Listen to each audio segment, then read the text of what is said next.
Hello everyone, this is Cobalt. This is the first in my character analysis series for Brawlhalla. Stick around till the end to hear about entering the giveaway to win community colors, emotes, weapon skins, sidekicks, avatars, or the battle pass, and voting for the next legends. And if you want to skip all this and get straight into the info, there's a timestamp in the description.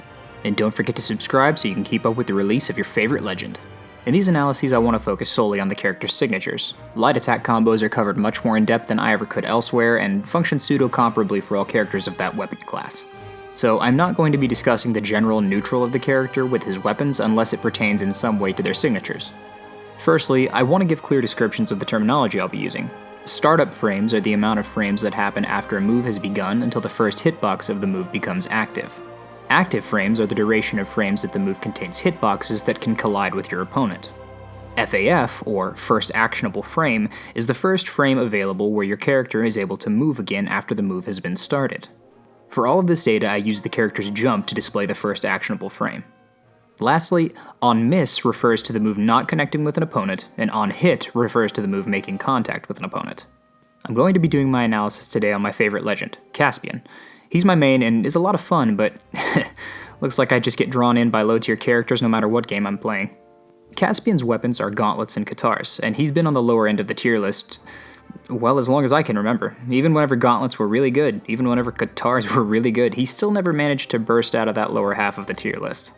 A lot of the justification that I've heard for this is that both of his weapons essentially have the same utility and functionality due to their close-range light attacks and aerials, not offering him favorable matchups against the more ranged weapons due to that lack of coverage.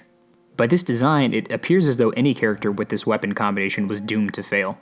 This is similar to Taros with Axe and Hammer before they both became central to the meta and online play became Brawlhalla's primary tournament format. So, let's discuss his SIGs. Caspian SIGs have three things. They linger, they have range, and he has a command grab. The range on his SIGs does offer him some utility that his light attacks don't, but that's not quite enough to compensate for the close quarters nature of his weaponry. Let's start with his Katars. Katar's side SIG has 18 frames of startup with active frames from 19 to 28, and an FAF of 47 on miss. On hit, the move converts into a second hit, yielding active frames from 19 to 28, as well as from 42 to 45 if the first connects. On hit, the move has an FAF of 67. He tosses a throwing dagger out a fair distance from his body, and if it connects, it converts into a second hit. His side SIG has a pretty good amount of range to it and is an incredible punish option on whiffed attacks. It knocks out pretty early, and due to its slightly lower FAF compared to most other SIGs from a lot of characters, it's also useful to spam at a distance to protect space, maintain stage control, or bait out a burst option from the opponent.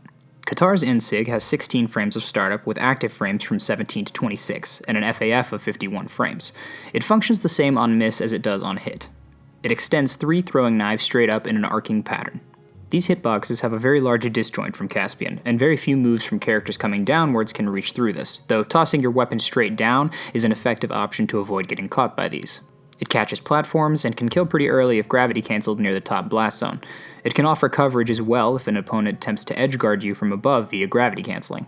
It primarily excels in catching landings, and additionally can catch opponents if they air dodge any direction but downward after Katar neutral light. It does, however, have an average FAF, and considering it's stationary, it's pretty punishable on miss. Katar's down SIG has 22 frames of startup with active frames from 23 to 49, and an FAF of 60 frames. It functions the same on miss as it does on hit. Caspian jumps forward, throwing his 2 daggers downward, which sends his opponent down with an incredible amount of force. The hitboxes will cancel if they make contact with the ground, but when used at ledge, they're capable of covering a lot of options. That's their primary purpose really, is edgeguarding due to their high FAF being so punishable when the attack misses. So space these well and you can get the daggers off stage while not ending up there yourself, and maybe get a stock out of it. Next up are his Gauntlets. Side SIG has 16 frames of startup, and functions as a command grab having active frames from 17 to 25, and an FAF of 52. If the grab hitbox connects, then an additional hit is applied to the characters and the remaining frames of the hitboxes are cancelled. Its ability to grab characters is insane, even if they're just above him. Just nicking the edge of the hitbox is enough to suck you in. That's kind of the definition of a command grab, but it provides him the ability to out-prioritize an opponent if timed correctly. It has 27 frames of end lag on miss, which is the highest amount of end lag of any move on his kit, but it deals a substantial amount of knockback, and the travel distance on it is pretty high, which also makes it potentially useful for recovering. Gauntlet's end SIG has 26 frames of startup, but a whopping 30 active frames from 24 to 54, meaning that the hitbox lingers for over half a second. It has an FAF of 46, which means Caspian is able to start moving before the hitboxes of the move actually end, and very few legends in the game have a SIG with this trait. Additionally, it functions slightly differently on hit as on miss. If the bomb connects with the opponent, the remaining frames are interrupted and are replaced with the explosion hitboxes for 9 frames, so the hitbox could end as early as frame 34 if the first hitbox of the move connects with the opponent. His end SIG is great for catching opponents at ledge if they recover high, and since Caspian has the option to move before all of the hitboxes are finished, you can place the hitbox and then retreat at the first available opportunity. I've had many instances where an opponent will cling to the wall, try to jump or use recovery or air dodge to stage, and the end SIG will still catch them because its active frames exceed the intangibility frames of the air dodge. Out of neutral light with the Gauntlets, it can also catch opponents if they dodge in place and you dash forward. It catches on platforms as well, and I really love this SIG. Down SIG has 24 frames of startup, with active frames from 25 to 34 and an FAF of 57. It functions the same on miss as it does on hit. Caspian tosses several bombs in front of him that explode at different times. It's pretty punishable on miss due to its poor range, lengthy animation, and FAF, but it definitely has some utility. Putting out a lingering stationary hitbox immediately in front of Caspian offers him a proverbial wall of a hitbox, if his opponent is on a path directly towards him, like a Suri's side SIG on sword for instance. It also offers really good edge guarding potential if slide charged off stage due to the amount of active frames in a single spot. It can also be useful at ledge if the opponent tries to recover directly to stage. So overall, his SIGs are decent in terms of their frame data. They have good range and offer a high amount of active frames. I think they're pretty comparable to most other SIGs in the game in terms of their speed, and side SIG on Katars is pretty spammable at a distance. His neutral SIG on Katars offers him an excellent safe punish option on opponents trying to land on him, especially if they don't have a weapon or an air dodge. I think they offer him some useful edge guarding and ledge trapping tools and offer him sufficient range. His Gauntlet SIGs offer him some lingering hitboxes at good angles as well as a command grab with a high amount of knockback. They don't compensate for his flaws unfortunately, but he's still my favorite legend, so you best believe I'm going to keep playing him. And his SIGs do still function as excellent punish options. Today's code to put down in the comments is SPADE, along with your Twitter handle.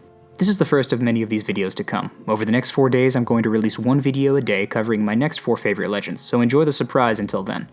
Check the description for the poll to vote for next week's legends. On Friday, once the final video is released, I'll distribute the prizes to the winners and there will be a poll to determine which legend will be next, and whoever gets the most votes wins. I'll be continuing this once a day, Monday through Friday, over the next 10 weeks until all 50 legends are covered. So thanks for joining me on this ride. Subscribe so you don't miss the next legend, and hope to see you back for the next one. Once again, I'm Cobalt, and thanks for watching.